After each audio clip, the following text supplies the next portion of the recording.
안녕하세요. 책 읽어주는 남자 채널 북스입니다. 오늘 읽어드릴 책은 멋진 신세계라는 책이고요. 올더스 헉슬리라는 작가가 쓴 미래 예측 소설, 공상과학 소설 이런 장르가 될 것 같습니다. 제가 개인적으로 이런 상상력과 인사이트 이런 쪽에서 번뜩이는 천재 작가로 꼽는 사람이 항상 꼽는 사람이 줄 베른이라는 작가인데요. 해저 이말리, 80일간의 세계 일주, 지구에서 달까지 이런 소설들을 쓴 1800년대 작가인데 그 상상력이나 어떤 기술에 대한 이해, 공상과학 이런 장르를 처음 만들어낸 사람이기도 하고요. 굉장히 인사이트가 있는 그런 작가로 제가 좋아하는 작가인데 여태까지는 줄 베른이 사실 이런 장르로서는 저한테는 원탑이었어요.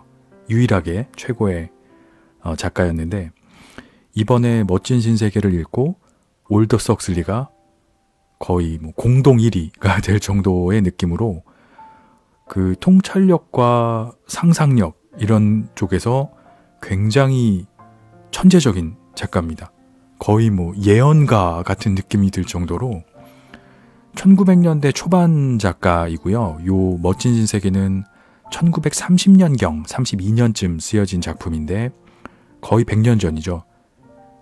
그런데 읽어보시면 아마 놀라울 정도로 미래가 예측되어 있고요. 사실은 굉장히 암울한 디스토피아적 미래를 그린 소설이기 때문에 오늘날이 그렇진 않습니다. 하지만 어떤 흐름이라든지 미래가 예측되는 분야에 있어서 어떤 통찰력으로 보면 굉장히 놀라운 수준이고 그래서 이 멋진 신세계는 저한테는 좀 충격이 있는 소설이었어요.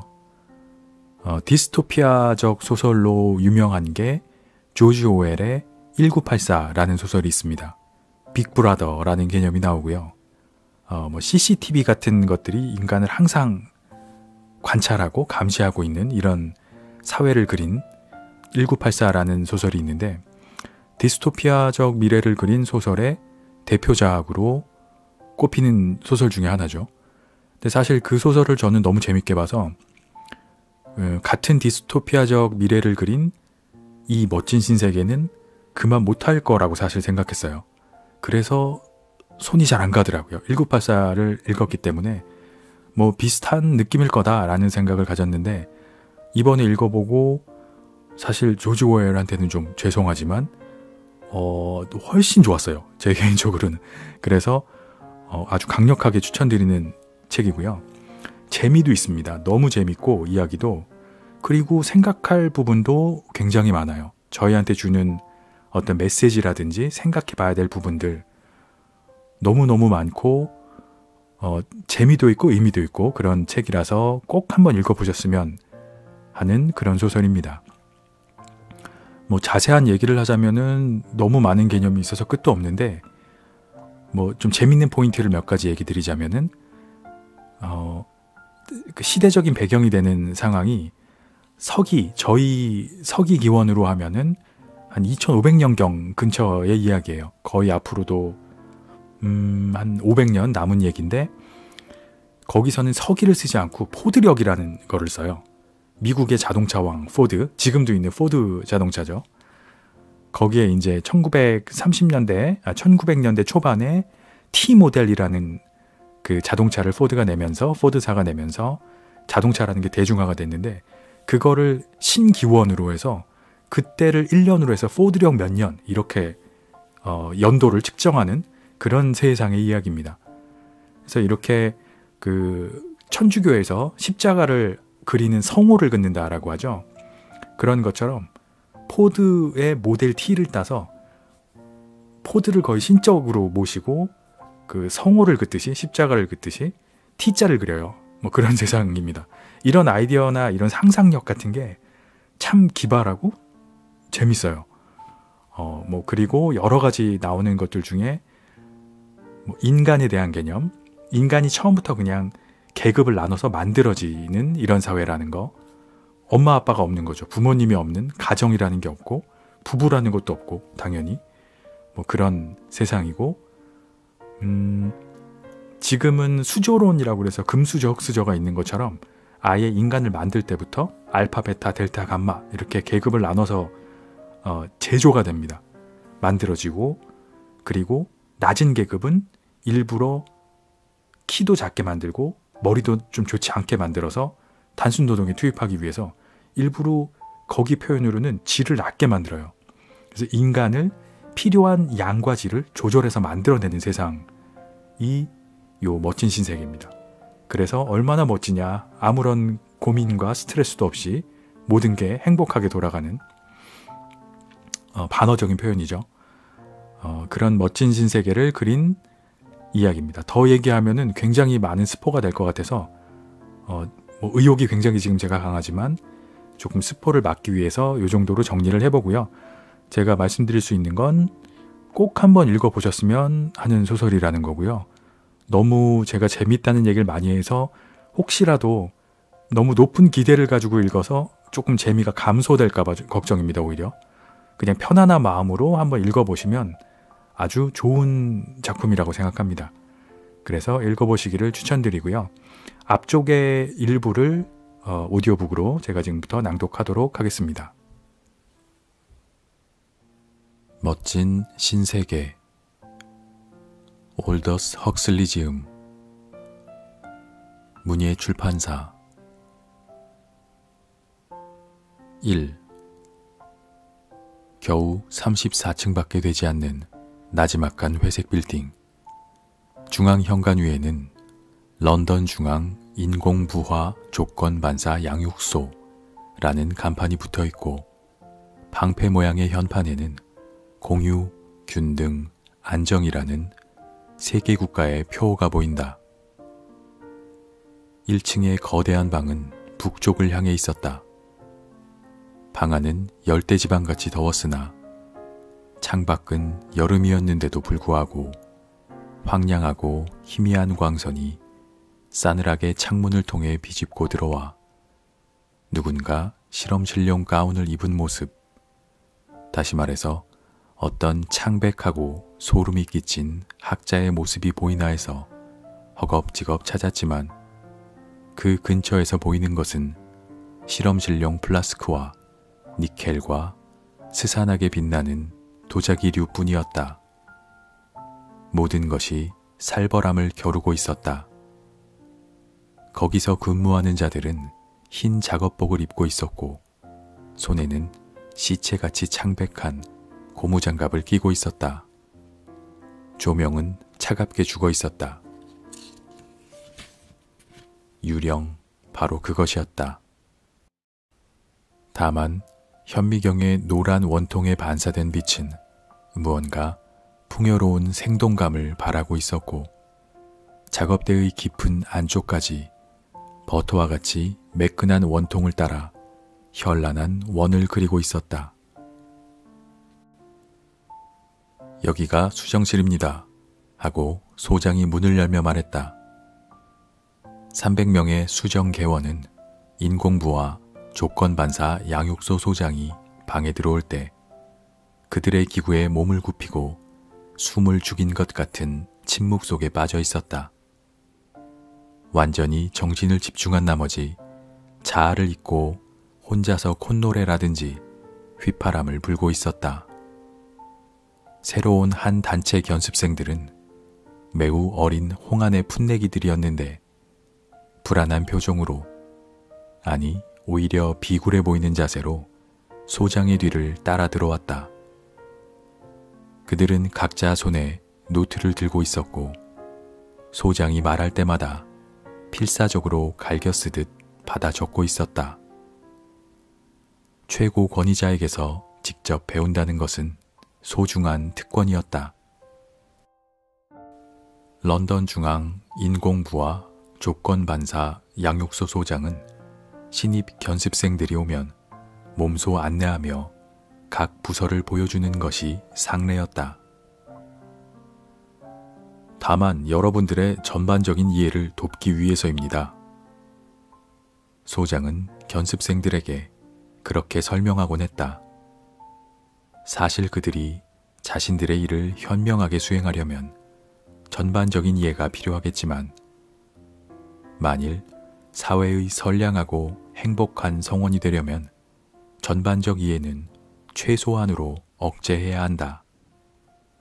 그것은 누구나 아는 일이지만 전문적 지식은 덕과 행복을 증진시키나 전반적인 지식은 지적 견지에서 볼 때 필요악이기 때문이다. 사회의 근간을 이루는 것은 철학자들이 아니라 문의를 도려내는 자들이나 우표 수집가들이다. 내일이 되면 여러분은 진지한 일에 착수하지 않으면 안 됩니다. 따라서 여러분에게 일반 이론을 배울 시간이 없습니다. 그러니까 반면에 하고 소장은 상냥한 표정에 위협을 가미하며 견습생들에게 말하곤 했다. 그러니까 그때까지는 이러한 견습도 특전이었다.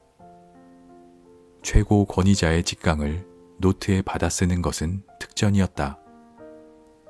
젊은이들은 미친 듯이 쓰고 있었다. 키가 훤칠하고 좀 마른 편이지만 자세가 곧은 소장은 방 가운데로 걸어갔다. 그의 턱은 길었고 짓거리지 않는 동안은 두텁고 발그스름한 곡선을 이룬 입술이 그의 뾰족한 치열을 덮었다. 늙은 편일까? 젊은 편일까? 30? 50? 55? 판별하기 어려웠다. 하지만 포드 기원 632년이라는 이 안정의 시대에 그런 것은 문제가 아니었다. 그런 것을 질문할 생각조차 떠오르지 않았다. 처음부터 시작하겠습니다. 하고 소장이 말했다. 그러자 열의에 찬 학생들은 그들의 노트에 처음부터 시작하고 소장의 의도를 필기했다. 이것들이 부화기라는 것입니다. 소장은 손을 흔들며 말했다. 그러고는 차단문을 열고 번호가 붙은 시험관을 올려놓은 선반의 대여를 견습생들에게 보여주었다. 이것이 이번 주에 할당된 난자들입니다. 이것은 혈액과 같은 온도로 보관되고 있습니다. 그는 설명을 계속했다. 하지만 남성 배우자들은 여기에서 그는 다른 문을 열었다. 이것들은 37도가 아니라 35도로 보존됩니다. 체온을 그대로 유지하면 수정이 일어나지 않습니다. 숫양들을 열 발생 장치로 감싸면 새끼양을 낳지 못하는 이치이다.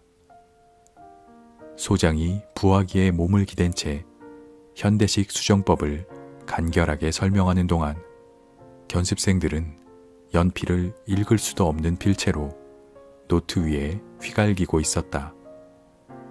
물론 서두에 외과적 조치를 이야기했다. 이 수술은 사회의 이익을 위해 자발적으로 행해집니다. 6개월분의 월급에 해당하는 보너스가 지급된다는 사실은 말할 필요도 없습니다. 이것에 이어 절제된 난소를 산채로 보관하고 성장시키는 기술을 어느 정도 설명했다. 그러고 나서 최적의 온도와 염분과 점도에 관하여 설명하고 다시 분리되어 성숙된 난소를 보관하는 액체에 관한 설명이 있었다. 그러고 나서 견습생들을 작업대 쪽으로 인솔하여 여러 가지를 견학시켰다.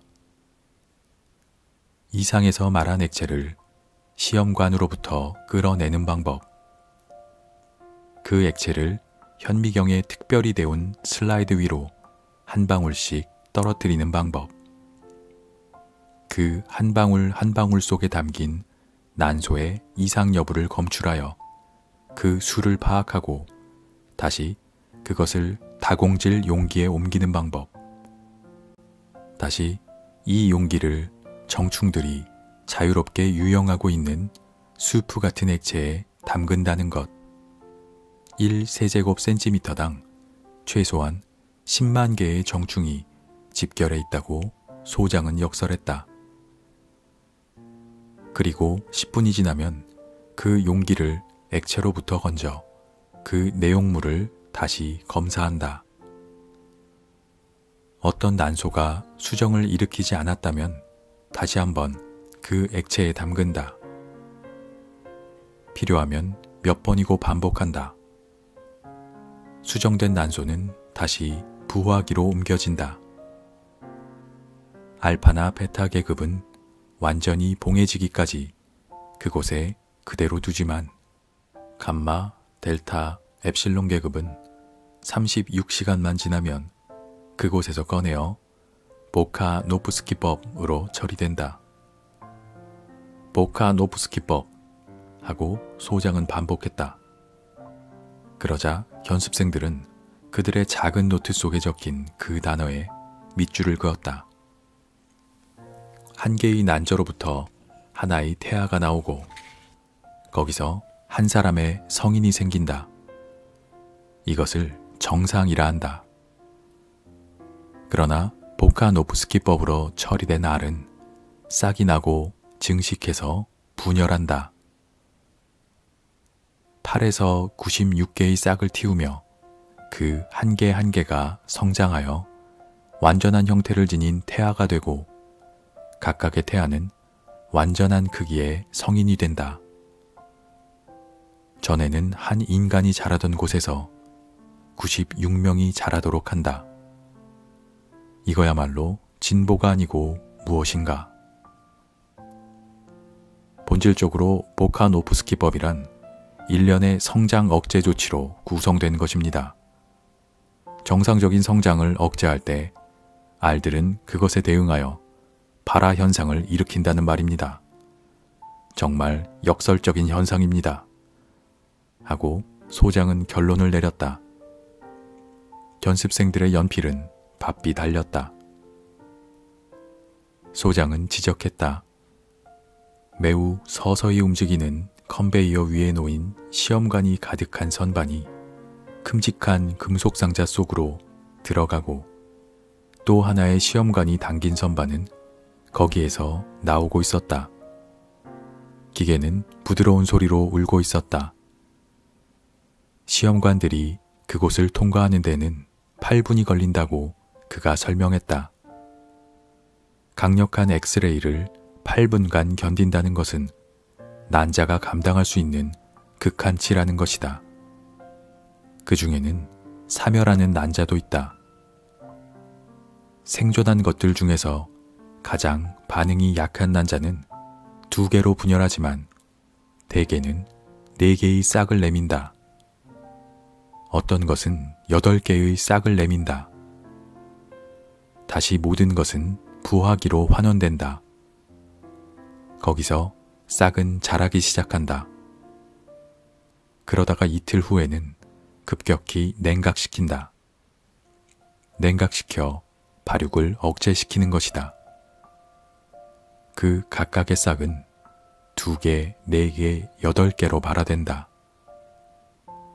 발화가 끝나면 사멸할 정도까지 알코올에 담근다. 거기서 다시 싹을 내미는데 그 발화 과정이 끝나면 이 3번째 싹은 더 이상 발육을 억제하면 치명적이기 때문에 그냥 평화롭게 발육하도록 방치된다. 이 시점에 이르면 최초의 난자는 8에서 96개의 태아가 될 가능성이 있는 것이다. 이것이야말로 자연에 가해진 놀라운 개선이라는 점에서 이론이 있을 수 없을 것이다. 난자가 때로 우연한 분열을 일으키던 모태시대에서 보았던 보잘것없는 쌍둥이나 새 쌍둥이가 아니라 훌륭하고 똑같은 쌍둥이가 나오는 것이다. 그것도 한 번에 몇 타스씩 아니 몇십 쌍씩 나오는 것이다. 몇십 쌍. 소장은 그 어휘를 반복하고 마치 기분 좋게 선심을 쓰듯 그의 팔을 앞으로 뻗었다. 몇십 쌍씩 나오는 것입니다. 그러자 한 견습생이 그렇게 되면 무슨 이익이 있습니까? 하고 바보 같은 질문을 던졌다. 이건 놀라운 일이군. 소장은 그 학생 쪽으로 몸을 급히 돌렸다. 자넨 그것을 모르겠나? 그걸 정말 모르겠나? 그는 한 손을 올렸다. 그의 표정은 엄숙했다. 보카노프스키법은 사회 안정의 중요한 수단의 하나야. 사회 안정의 중요한 수단의 하나. 표준형 남녀, 균등한 집단, 보카노프스키 과정을 거친 한 개의 난자로부터 태어난 인간으로 충원된 작은 공장. 96명의 일란성 쌍생아들이 96개의 동일한 기계를 조작하는 거다. 그 목소리는 열의에 차서 거의 떨리고 있었다. 여러분들은 지금 여러분들이 어디에 있는지 알고 있지 않습니까? 인류 역사상 최초로 하고 소장은 세 개 국가의 표어를 인용했다. 공유, 균등, 안정이 실현된 것입니다.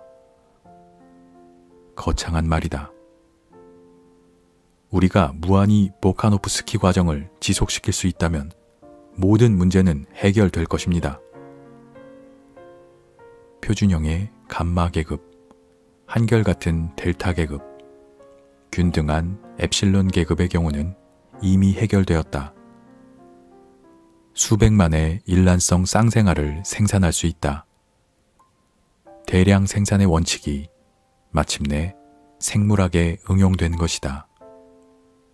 그러나 슬프게도 우리는 무한히 이 보카노프스키 과정을 확대할 수가 없습니다. 소장은 머리를 흔들었다. 96이 한계이며 72가 후하게 잡은 평균인 것 같았다. 동일한 난소에 동일한 남성 배우자를 결합시켜 될수록 많은 일란성 쌍생아를 무리로 만들어낸다는 것. 이것이 그들로서 가능한 최선의 선택이긴 했으나 차선의 성과였다. 그런데 이것조차도 곤란했다. 그것도 그럴 것이 자연 속에는 200개의 알이 성숙되는데 30년이 걸립니다. 그러나 우리의 임무는 현재의 인구를 안정되게 유지하는 일입니다. 따라서 사반세기에 걸쳐 쌍생아들을 찔끔찔끔 만들어내고 있으니 그게 무슨 소용이 있겠습니까? 정말 아무 소용이 없는 일이었다. 그러나 포즈네프시의 기술이 이 난자의 성숙 과정을 놀랍도록 촉진시켰던 것이다. 그들은 2년 이내에 적어도 150개의 성숙한 난자를 확보할 수 있게 된 것이다. 그것을 수정시켜 보카노프스키법으로 처리하면, 다시 말해 72배로 증식시키면 평균 1만 1천명가량의 형제자매가 150쌍의 일란성 쌍생아 집단으로 태어난다. 그것도 같은 시대에 속한 2년이란 기간 이내에 가능하다. 그러나 특별한 경우에는 한 개의 난소가 1만 5천 이상의 성인을 낳을 수도 있습니다. 소장은 그때 금발의 혈색이 좋은 청년이 곁을 지나가자 그를 불렀다. 포스터군, 한 개의 난자가 세운 최고 기록을 말해줄 수 있겠나? 소장은 그 청년이 가까이 오자 물었다. 이곳에서는 1만 6,012입니다. 하고 포스터군은 거침없이 대답했다. 그는 말이 빠르고 생기 있는 푸른 눈을 가지고 있었으며 숫자를 인용하는 것이 잠옷 즐거운 모양이었다.